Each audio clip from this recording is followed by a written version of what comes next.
మొట్టమొదటిసారిగా ఈ సినిమా వచ్చినప్పుడు రావు గారు నాకు ముందుగా ఈ పుస్తకం ఇచ్చి చదవమన్నారు. తర్వాత ఇద్దరం కలిసే ఈ సినిమా చూసాం.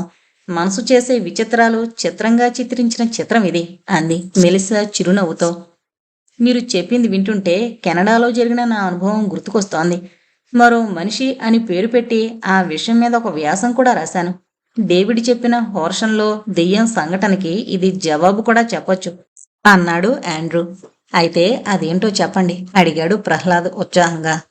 8 ఏళ్ల క్రితం అనుకుంటాను. మా ఇంటి పక్కనే లెండా అనే ఒక ఆవిడ ఉండేది. ఆవిడ భర్త ఆఫ్ఘనిస్తాన్లో అమెరికన్ ఆర్మీ తరపున యుద్ధానికి వెళ్ళాడు. లెండా టొరంటో సిటీలో ఉద్యోగం చేస్తూ ఒక్కతే ఉండేది. స్టీవ్ దురదృష్టవశాత్తు టెర్రరిస్టుల చేతుల్లో మరణించాడు. అతని ఆకస్మిక మరణానికి లెండా మానసికంగా ఎంతో చితికిపోయింది. నేను నా శ్రీమతి షెర్రీ దగ్గరే ఉండి ధైర్యం చెప్పేవాళ్ళం. లెండా నెమ్మదిగా కోలుకుని మళ్లీ ఉద్యోగానికి పోవడం మొదలుపెట్టింది. స్టీవ్ మరణించి 2 నెలలు కూడా కాలేదు. అప్పుడే మొదలైంది అసలు కథ. ముందు తనింట్లో ఇంకెవరో తిరుగుతున్నారని భయంగా ఉందని షెర్రీకి చెప్పింది లెండా. తలుపులు వేసుకుని సెక్యూరిటీ అలారం ఆన్ చేసి పడుకోమని, అవసరమైతే పిలవమని చెప్పింది షెర్రీ. 2 రోజులు బాగానే ఉంది. తర్వాత ఒకరోజు పొద్దున్నే నేను యూనివర్సిటీకి వెళ్ళడానికి సిద్ధమవుతుంటే హడావిడిగా వచ్చింది లెండా. నాతో పాటు మా ఇంట్లో ఎవరో ఉంటున్నారంటే మీరు నమ్మలేదు కదూ. అది నిజం, నాతో ఒకసారి రండి అని తనతో మమ్మల్ని వాళ్ళింటికి తీసుకువెళ్ళింది. డైనింగ్ టేబుల్ మీద చూడండి కాఫీ తాగిన గ్లాసు. నేను కాఫీ అస్సలు తాగను. అలాగే మా పాటియోలో ఎన్ని సిగరెట్ పీకలు చూసారా? నేను సిగరెట్లు తాగను అంది. ఆ సిగరెట్ పీకలు చేత్తో ముట్టుకుని చూశాను. పాతివిలా లేవు. ఎవరో కొన్ని గంటల ముందు తాగినట్టుగా ఉన్నాయి. ఆ రోజు రాత్రి లెండాకి తోడుగా షెర్రీ వాళ్ళింట్లోనే పడుకుంది. కొన్ని రోజుల దాకా ఏమీ జరగలేదు. ఒక ఆదివారం పొద్దున్నే నైటీలో వచ్చింది లెండా. నాకు తెలిసిపోయింది నాతో పాటు మా ఇంట్లో ఎవరున్నారో. ఎవరో కాదు, స్టీవ్. అర్ధాంతరంగా చనిపోయాడు కదా. నన్ను ఇంటిని వదలలేకపోతున్నట్టున్నాడు. పాలు పంచదార లేకుండా నల్లటి కాఫీ తాగుతాడు స్టీవ్. అంతేకాదు, సగం కాఫీ కప్పులోనే వదిలేస్తాడు. ఈ మధ్య నేను ఆఫీస్ నుంచి వచ్చేసరికి డైనింగ్ టేబుల్ మీద అలాగే సగం తాగిన కాఫీ కప్పులు, పాటియోలో సిగరెట్ పీకలు. అంతేకాదు, మొన్న సాయంత్రం అతనికిష్టమైన హవాయి చొక్కా మంచం మీద పడేసుంది. ఇవాళ పొద్దున్న అంతే. న్యూస్ పేపర్లో కూపన్లు కత్తిరించి వాడతాడు స్టీవ్. నేను నిద్రలేచేసరికి ఇవాల్టి పేపర్లో ఎన్నో కూపన్లు కత్తిరించున్నాయి. చచ్చి దెయ్యమై మా ఇంట్లోనే ఉంటున్నాడు. నాకిప్పుడు భయం లేదు. కానీ అతను నాకెందుకు కనపడడం లేదో అర్థం కావడం లేదు అంది. అది జరిగిన 4 రోజులు కాబోలు అసలు రహస్యం బయటపడింది. వారం రోజులు లెండాతో ఉందామని వాషింగ్టన్ నుంచి స్టీవ్ చెల్లెలు నార్మా వచ్చింది.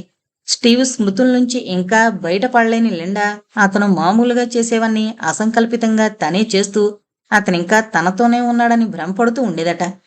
తనే ఆ పనులు చేస్తున్నానని కూడా తెలుసుకోలేని అపస్మారక స్థితిలో ఉండేదట. తర్వాత కొన్నాళ్లు హిప్నోసిస్ థెరపీ చేయించి లెండాని మామూలు మనిషిగా చేశారనుకోండి అన్నాడు ఆండ్రూ. అవును, మనిషి మూఢనమ్మకాలకు మనసు కల్పించిచ్చే సాక్ష్యాధారాలు అలా ఉంటాయి మరి అన్నాడు నారాయణరావు. శాస్త్రజ్ఞుణ్ణి కాని నాకు కూడా బాగా అర్థమయ్యేటట్లు చెప్పారు. బాగుంది అన్నాడు ప్రహ్లాద్. అవును, నిజంగా జరిగిన సంఘటన ఇది. మరి మన ప్రాజెక్టుకి మెలిసా చేసే హిప్నటిజాన్ని ఎలా ఉపయోగించుకుంటాం అడిగాడు ఆండ్రూ. ఏముంది, హిప్నటైజ్ చేసి మనం చూడలేని నిజాల్ని కలలో చూడడమే అన్నాడు శంకర్ నవ్వుతూ. అంటే నిజమే కల అయితే ఎలా ఉంటుంది అని అన్నాడు ప్రహ్లాద్ పెద్దగా నవ్వుతూ. ఆదివారం పొద్దున్న 10 గంటలకే అప్పు అపార్ట్మెంట్కి వచ్చారు సాకేత్రాం, సుశీల. అప్పు మనోరమలకు సుశీలను పరిచయం చేశాడు సాకేత్రాం. కలిసిన కొంచెం సేపట్లోనే సుశీల, మనోరమ చాలా దగ్గర స్నేహితులైపోయారు. మనోరమ ఉప్మా పెసరట్టు చేసింది అందరికీ. 11:30కి అందరూ సాకేత్రాం కారులో బయలుదేరారు. పరమేశ్వరంలాగానే సాకేత్రాం కూడా తనే కారు డ్రైవ్ చేస్తాడు. అప్పు ముందు సీట్లో కూర్చుంటే మనోరమ, సుశీల వెనక సీట్లో కూర్చున్నారు. కారు చీరాల, వేటపాలెం వైపు బయలుదేరింది. మనం దారిలో బాపట్లలో ఆగి ఏదైనా మంచి హోటల్లో భోజనం చేద్దాం. తర్వాత వేటపాలెం వెళ్ళి సుశీల్ని అక్కడ మా అత్తగారింట్లో దించుదాం. వాళ్ళిచ్చే కాఫీ తాగేసి మనం ముగ్గురం చీరాల వెళదాం. అక్కడ చీరాల షాపింగ్ చేద్దాం. టైం ఉంటే అక్కడ బీచ్కి వెళదాం. సాయంత్రం చీకటి పడే లోపల వేటపాలెం వెళ్ళి సుశీలను తీసుకుని ఇంటికి తిరిగి వచ్చేద్దాం. మళ్ళీ రేపొద్దన్న నేను అప్పు యూనివర్సిటీకి వెళ్ళాలి కదా అన్నాడు సాకేత్రాం. అలాగే అన్నాడు అప్పు. మనోరమ సరేనని తల ఊపింది. కారు చేబ్రోలు, పొన్నూరు మీదుగా బాపట్ల వైపు వెళుతోంది. సుశీల ఏవో కబుర్లు చెబుతూనే ఉంది. మనోరమ మధ్య మధ్యలో మాట్లాడుతున్నా ఎక్కువగా మౌనంగా వింటూ కూర్చుంది. సాకేత్రం యూనివర్సిటీలో జరుగుతున్న రాజకీయాలు చెబుతున్నాడు. అప్పు అతను చెప్పేవి వింటూ ఏ యూనివర్సిటీ అయినా అంతేనని కేరళ యూనివర్సిటీ రాజకీయాల గురించి చెబుతున్నాడు. వాళ్ళిద్దరూ వారి లోకంలో వాళ్ళున్నారు. కొంచెం సేపట్లో వెనక సీట్లో మాటలాగిపోయాయి. అప్పు వెనక్కి తిరిగి చూశాడు. బయట బాగా ఎండగా ఉందేమో, మనోరమ సుశీల ఇద్దరూ నిద్రపోతున్నారు. ఈలోగా సాకేత్రాం సెల్ ఫోన్ మోగింది. సుశీల అమ్మగారు. ఎక్కడ దాకా వచ్చారు? సుశీల హోటల్లో తినొస్తామని చెప్పింది. ఇక్కడికొస్తూ బయట తినవెందుకు? మీ అందరి కోసం వంట చేశాను. సరాసరి ఇక్కడికే వచ్చేయండి. భోజనం చేసి మీ ఇష్టమైన చోటుకి వెళ్ళండి అని జవాబు కోసం ఎదురు చూడకుండా ఫోన్ పెట్టేసింది. ప్రోగ్రాం మారింది. అత్తగారి ఆర్డర్ కాదనే ప్రసక్తే లేదు. అక్కడే భోజనం పర్వాలేదు కదా అన్నాడు సాకేత్రాం. అప్పు నవ్వుతూ తల ఊపాడు. అత్తగారి ఆర్డర్ అంటే ఏంటో నాకు బాగా తెలుసు. అలాగే అన్నాడు. వెనక సీట్లో ఆడవాళ్ళిద్దరూ మంచి నిద్రలో ఉన్నారు. అందుకని బాపట్లలో ఆగకుండా వేటపాలెం దారి పట్టాడు సాకేత్రాం. సాకేత్రాం నెమ్మదిగా అన్నాడు. ఇప్పుడు మనం దాటిన ఊరు పేరు బాపట్ల. అక్కడ రోడ్డు మీదే క్లాక్ టవర్ చూసావు కదా. అది దాటగానే ఉన్న రోడ్డు మీదకి ఎడం పక్కకు తిరిగితే చాలా హోటళ్లున్నాయి. బహుశా మనోరమ చెప్పిన రెండో ప్రదేశం ఇదే కావచ్చు. అంతేకాదు, ఈ రోడ్డు మీద కొంచెం పైకి వెళితే భావనారాయణ గుడుంది. దానికి కొంచెం అవతలగా కోర్టుంది. ఆవిడ ఈ గుడి సంగతి, కోర్టు సంగతి కూడా చెప్పారు కదూ. చురుక్కున తల పైకెత్తాడు అప్పు. అవును, ఇవన్నీ చెప్పింది మనోరమ. నాకు అర్థం కాంది ఏంటంటే తనెప్పుడూ ఇటువైపు రానేలేదు. అంత వివరంగా మనోరమ ఎలా చెప్పిందా అని. ఇవన్నీ నిజమైతే నాకు పిచ్చెత్తుతుందేమో అన్నాడు. చూద్దాం. ఇప్పుడు మనం చూస్తున్న ఊరు చీరాల. అదే చీరాల రైల్వే స్టేషన్. అక్కడ్నుంచి హైస్కూల్ రోడ్ అదే. కొంచెం దూరం వెళితే మసీదు సందు. ఇవన్నీ మనోరమ చెప్పిన విషయాలే. చీరాల దగ్గర 2 బీచులున్నాయి. ఒకటి వాడ్రేవ్ బీచ్, రెండవది రామాపురం బీచ్. అప్పు మనోరమ చెప్పింది రామాపురం బీచ్, వాడ్రేవ్ బీచ్ కాదు అన్నాడు సాలోచనగా. అవును, నేను ఆ విషయమే ఆలోచిస్తున్నాను అన్నాడు సాకేత్రాం. మనం అటు కూడా వెళుతున్నాం కదా ఇవాళ అడిగాడు అప్పు. మనం మధ్యాహ్నం భోజనాలు చేశాక పనదే అన్నాడు సాకేత్రాం. వారి మాటలకు నిద్రలేచినట్టుంది సుశీల. ఇంకా బాపట్ల రాలేదా అంది. పెద్దగా నవ్వాడు సాకేత్రాం. మీరిద్దరూ గాఢ నిద్రపోతున్నారు.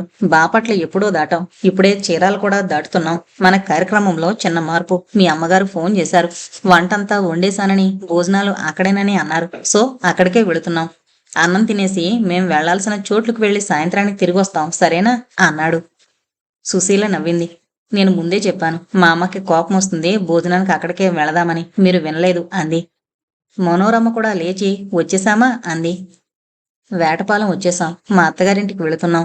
ఇంకో 10 నిమిషాలంతే అన్నాడు సాకేత్రాం. భోజనాలయ్యాక అప్పు మనోరమలతో తమ పరిశోధన కొనసాగించడానికి బయలుదేరాడు సాకేత్రాం. నువ్వు మీ అమ్మగారితో సాయంత్రం దాకా గడిపే, మేం త్వరగా వచ్చేస్తాం అన్నాడు సుశీలతో. ముందుగా రామాపురం బీచ్ రోడ్డు మీద నుంచి సముద్రం వైపు నడిపాడు కారుని. కారు ఊళ్ళో నుంచి వెళుతున్నప్పుడు కిటికీలో నుంచి బయటకు చూస్తోంది మనోరమ. కొత్త ఊరిని చూస్తున్నట్టుగానే ఉంది ఆమె ముఖం. చిన్న ఊరే, మన కొట్టాయం కన్నా కూడా చిన్నూరు అంది అప్పుతో. అప్పు అవునన్నట్టు తల ఊపాడు. ఇదే రామాపురం బీచ్ రోడ్డు. ఈ రోడ్లో సరాసరి వెళితే రామాపురం బీచ్ వస్తుంది అన్నాడు. అని కారు రివర్ వ్యూ అద్దంలో మనోరమని చూస్తున్నాడు. ఆమె కనుబొమ్మలు ముడిచి రోడ్డుకి ఇరువైపులా చూస్తోంది. అంతలోనే ఏదో గుర్తుకొచ్చినట్టు ఆశ్చర్యంగా చూస్తూ, నాకు కళ్ళకొచ్చిందని చెప్పానే, ఆ రోడ్డు ఇలానే ఉంది. కాకపోతే అది మట్టి రోడ్డు. చుట్టూ ఇన్ని షాపులు లేవు, మనుషులు లేరు అంది మనోరమ. అప్పు నవ్వు తెచ్చిపెట్టుకుని, అయితే ఇంకేం, నువ్వు నీ కళల్లో ప్యారిస్, సింగపూర్, న్యూయార్క్ అన్నీ చూసేయచ్చు. చౌక కూడాను. మనకి డబ్బులు ఆదా అవుతాయి అన్నాడు. మనోరమ అప్పు మాటలు పట్టించుకోలేదు. తనలో తనే పెద్దగా మలయాళంలో అంటోంది. అవును, ఇదే నేను చూసింది.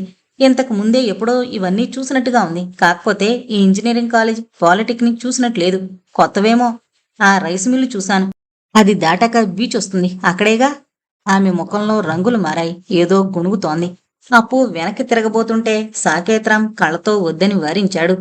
మనోరమ తన లోకంలో తనుంది. నెమ్మదిగా ఏదో అంటోంది. కాని సాకేత్రాంకి సరిగ్గా వినపడ్డం లేదు. వినపడ్డా ఆ భాష అర్థం కావడం లేదు. అప్పు మాత్రం చెవులు రిక్కించి వింటున్నాడు. ఆమె కారులో ఇటునుంచటు అటునుంచిటు అసహనంగా బయటికి చూడడం, ఏదో అండం చూస్తుంటే ఆమె ఏదో మానసిక ఆందోళనకి గురవుతున్నట్టు అర్థమవుతోంది. బీచ్ ఒడ్డున కారాపాడు సాకేత్రాం. అందరూ దిగాక మనోరమ పరిగెత్తుకుంటూ నీళ్లలోకి వెళ్ళింది. తిరువనంతపురంలో శంకుముఖం బీచ్ గుర్తుకొస్తోందా అడిగాడు అప్పు. కాదు, ఇక్కడే ఏదో గుర్తుకొస్తోంది. ఏంటో స్పష్టంగా తెలియడం లేదు. నాతో పాటు ఎవరో ఉన్నారు. ఎవరు అడిగాడు అప్పు. మనోరమ జవాబివ్వలేదు. అప్పు కూడా ఇక ఏమీ అడగలేదు. ఇంకో 10 నిమిషాలు అలా సముద్రం వైపు చూస్తూ నుంచుంది. ఎంతలోనే ఏమనుకుందో ఏమో. ఇక వెళదామా అంది కారు వైపు నడుస్తూ. పదండి అంటూ తను ముందుకు నడిచాడు సాకేత్రాం. ముందుగానే అనుకున్న ప్లాన్ ప్రకారం గాంధీ బొమ్మ రోడ్డు మీద నుంచి మసీదు వైపు పోనిచ్చాడు కారుని. దారిలోనే ఉంది తన మిత్రుడు Meera Saheb shop, Khan and sons బంగారు నగల దుకాణం. అతన్ని పలకరించి అక్కడి నుంచి తను చదువుకున్న కాలేజీ మీదుగా వెళ్లి వెనక్కి రావాలనుకున్నాడు. బంగారం షాప్ ముందు కారాపి మనోరం వైపు నవ్వుతూ చూస్తూ, అప్పు, మీ ఆవిడికి రవల్ నెక్లెస్ కొంటానంటే చూడు, చౌకకి ఇప్పిస్తాను. దీని ఓనర్ మీరా సాహెబ్ నాకు మంచి స్నేహితుడు అన్నాడు. అప్పు నవ్వాడు. ఇప్పుడు నగలు కొనే స్థాయిలో లేదు నా జీతం. ఇంకా కొన్నాళ్ళు ఆగాలి.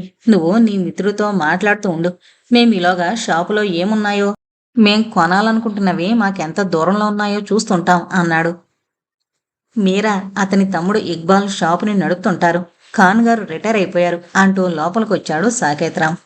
రండి సార్, నాన్నని హాస్పిటల్లో చేర్చారు. మీరా అక్కడికే వెళ్ళాడు. టీ తాగుతారా అడిగాడు ఇక్బాల్. ఏమైంది అడిగాడు సాకేత్రాం. వయసు ముదిరిపోతోంది కదా సార్, పెద్దవాడైపోయాడు. ఇలాంటివి మామూలే. సాకేత్రం ఇక్బాల్ మాట్లాడుకుంటుంటే అప్పు మనోరమ షాపులో నగలు చూస్తున్నారు. తలుపుకి ఎదురుగా మక్కా బొమ్మ, పెద్ద రంగుల ఫోటో ఉంది. దాని పక్కనే మీరా సాహెబ్ నాన్నగారి ఫోటో ఉంది. ఆయన బాగా పెద్దవాడైపోయాడని ఆ ఫోటో వంక చూస్తుంటేనే తెలుస్తోంది. మనోరమ ఆ ఫోటోని కన్నార్పకుండా చూస్తోంది. ఆమెతో అన్నాడు అప్పు, ఏదైనా కొనుక్కుంటావా అని. మనోరమ మాట్లాడలేదు. ఆ ఫోటోనే దీక్షగా చూస్తోంది. అయితే ఇక వెళదాం, మీరాతో చెప్పు నేనొచ్చానని అన్నాడు సాకేత్రాం. అప్పు వైపు చూశాడు. ఇక వెళదామా? మా కాలేజీ చూపిస్తాను. అక్కడి నుంచి వేటపాలెం వెళ్లి సుశీలం తీసుకుని బాపట్ల మీదుగా గుంటూరు వెళదాం అన్నాడు. అప్పు తల ఊపాడు ముందుకు నడుస్తూ. కాలేజీ మీదుగా నడుపుతూ, ఇది నేను చదివిన కాలేజీ. ఎన్నాళ్ళ నుంచో ఉంది. ఈ మధ్య చాలా కాలేజీలు కొత్తగా వచ్చేయాలండి. ఇప్పుడు ఆంధ్రాలో సరస్వతికి కూడా లక్ష్మీ కటాక్షం కావాలి మరి. అంతా బిజినెస్ అయిపోయింది. రాజకీయ నాయకులు పొట్టల నిండా డబ్బు నింపుకోవడానికి అన్నాడు నవ్వుతూ. మనోరమ ఏమీ పట్టించుకోకుండా కాలేజీ బిల్డింగ్నే చూస్తూ ఆందోళనగా ఉండడం అద్దంలో చూస్తూనే ఉన్నాడు సాకేత్రాం. ఇదేనా? అలాగే ఉంది, ఏం మార్పు లేదు అనుకుంటూ పైకి అనేస్తోంది మలయాళంలో. ఆ మాటలు అర్థం చేసుకున్న అప్పు ఒకటే గాబరా పడుతున్నాడు. ఇంతకు ముందు ఎప్పుడూ ఇవి చూడని మనోరమ ఎందుకిలా అంటోంది? ఏ గాలో ధూళో సోకలేదు కదా. పరమేశ్వరంకి బాబాయికి చెప్పకుండా రావడం తప్పేమో. అంతా చెప్పు ఉండాల్సింది. అతని ఆలోచనల్లో అతనుంటే మనోరమ మాత్రం వెనక్కి తిరిగి మరీ కాలేజీ బిల్డింగ్ని చూస్తోంది. ఏవో ఆలోచనలు ఆమె మనసులో మసగ్గా మసులుతున్నాయి. కానీ నిర్ధారణగా ఏమీ రూపం దాల్చడం లేదు. ఆమెకి చెమటలు కూడా పడుతున్నాయి. సాకేత్రం అంతా గమనిస్తూనే ఉన్నాడు. అప్పు, మనోరమకి నగలు ఎలాగూ కొనలేదు. కనీసం చీరాల చేనేత చీరలేమన్నా కొను అంటూ అక్కడ ఒక చీరల షాప్ ముందు కారాపాడు. మనోరమకి మంచి చీరలు చూపించమని చెప్పాడు సాకేత్రం అక్కడున్న ఆయనతో. గాబరాగా ఉన్న అప్పు భుజం మీద చేయి వేస్తూ, బాగానే ఉన్నావా అన్నాడు నెమ్మదిగా. కొంచెం ఇబ్బందిగా నవ్వాడు అప్పు. 2 చీరలు కొనుక్కుంది మనోరమ. ఒక పని చేద్దాం, వేటపాలెం వెళ్ళి సుశీలని పిక్ చేసుకుందాం. అక్కడి నుంచి మళ్ళీ ఇటువైపే వెళ్ళాలి. గుంటూరు వెళ్ళిపోదాం. మళ్ళీ రేపు యూనివర్సిటీకి వెళ్ళాలి కదా అన్నాడు సాకేత్రం కారుని రోడ్డెక్కిస్తూ. మా మూలాన ఇవాళ నీకు డ్రైవింగ్ ఎక్కువైంది, సారీ అన్నాడు అప్పు. నవ్వాడు సాకేత్రం. నీ మూలాన కాదు, సుశీల వాళ్ళ అమ్మగారి దగ్గరకు వెళ్లాలంది, అందుకని అన్నాడు. వేటపాలెంలో సుశీలను తీసుకుని తిరుగు ప్రయాణం కట్టారు. వేటపాలెంలో జీడిపప్పు, చేనేత మగ్గాలతో పాటు చిన్న చిన్న గృహ పరిశ్రమలు కూడా చాలా ఉన్నాయి. అంతేకాదు ఇక్కడ ఒక చక్కటి లైబ్రరీ ఉంది. అక్కడ ఎన్నో మంచి తెలుగు పుస్తకాలు, కొన్ని చాలా అరుదైనవి కూడా ఉన్నాయి అన్నాడు సాకేత్రం. మనోరమకి సుశీల వాళ్ళ అమ్మగారింటి కబుర్లు చెబుతోంది. అప్పు కిటికీలో నుంచి బయటకు చూస్తూ ఏదో ఆలోచిస్తున్నాడు. బాపట్ల రాబోయే ముందు అన్నాడు సాకేత్రం. గుంటూరు వెళ్లేసరికి చాలా ఆలస్యమవుతుంది. దారిలో బాపట్లలో మెయిన్ రోడ్డు మీదే మంచి భోజన హోటల్ ఉంది. అక్కడ తినేసి వెళదాం, సరేనా? అవును, అదే మంచిది అన్నాడు అప్పు. హోటల్ ముందు కారు ఆపాడు సాకేత్రం. పెద్ద హోటల్, బయట నియాన్ లైట్లతో మెరిసిపోతుంది. అందరూ కూర్చున్నాక సర్వర్తో అన్నాడు సాకేత్రం. కొత్తగా రీమోడల్ చేసినట్టున్నారే అని. 2 ఏళ్లయింది సార్ రీమోడల్ చేసి. ఇంతకు ముందు ఓనర్ ఈ హోటల్ అమ్మేసి అమెరికాలో వాళ్ళ అబ్బాయి దగ్గరికి వెళ్ళిపోయారు. కొత్త ఓనర్ కుర్రాడు కదా, 2 ఏళ్ల నుంచి ఎన్నో మార్పులు చేస్తూనే ఉన్నారు. క్వాలిటీ కూడా పెరిగిందిలేండి అన్నాడు అతను నవ్వుతూ. చూద్దాం క్వాలిటీ ఎలా ఉందో అన్నాడు సాకేత్రాం. మనోరమ తింటుందే గాని ఆమె చూపంతా గోడ మీదున్న పెయింటింగ్ మీదే ఉంది. అది గమనించిన సాకేత్రాం సర్వర్ని, ఆ పెయింటింగ్లో ఉన్నది మీ ఓనర్ గారా అని అడిగాడు. లేదు సార్, ఆయనే మొదట్లో ఈ హోటల్ పెట్టింది. తర్వాత వారి అబ్బాయి నడిపారు. ఆయన ఈ హోటల్ అమ్మేసినా కూడా కొత్త ఓనర్ గారు అచ్చొచ్చిందని ఆ ఫోటోను మాత్రం తీయలేదు అన్నాడతను. సెంటిమెంట్ అన్నమాట అన్నాడు సాకేత్రాం నవ్వుతూ. భోజనాలయ్యాక బయట మిఠాయి కిళ్ళీలు కట్టిస్తున్నాడు సాకేత్రాం. ఇక్కడే అదిగో ఆ టవర్ క్లాక్ పక్క సందులో గుడుంది. ఇప్పుడు మూసేస్తారు, ఇంకోసారి మళ్ళీ వద్దాం అంది సుశీల మనోరమతో. ఎదురుగా సుశీల చూపిస్తోన్న క్లాక్ టవర్ చూసి అదిరిపడింది మనోరమ. ఆమె నోట నెమ్మదిగా వచ్చాయి మాటలు. అదే అదే అంది. ఏంటి అడిగాడు సాకేత్రాం. మళ్ళీ అదే అదే క్లాక్ టవర్, ఆ పక్క సందులోనే గుడి, భావనారాయణ గుడి అంది మనోరమ. అప్పు అడిగాడు. నీకు కలలో వచ్చిందన్నావు, ఇదేనా? అతనికి మనసులో ఏదో భయం వేసింది. కారెక్కండి వెళదాం అన్నాడు సాకేత్రం అవేమీ విన్నట్టు. అతనికి ఏదో భయంగానే ఉంది. మనోరమ ఇంకా ఏదో అంటూనే ఉంది. క్లాక్ టవర్, గుడి, అవును, పూర్ణ, అన్నపూర్ణ. అప్పుకి గుండె వేగంగా కొట్టుకుంటోంది. అన్నపూర్ణ, అన్నపూర్ణ ఎవరు అనుకున్నాడు మనసులో. మీరిద్దరూ ముందు సీట్లో కూర్చోండి, నేను మనోరమ పక్కనే వెనక సీట్లో కూర్చుంటాను అన్నాడు అప్పు. సాకేత్రం కారుని ముందుకు పోనిస్తుంటే మనోరమని దగ్గరకు తీసుకుంటూ అప్పు తల పైకెత్తి ఆ హోటల్ నియాన్ బోర్డు కేసి చూశాడు. హోటల్ అన్నపూర్ణ అని రాసుంది ఆ బోర్డు మీద.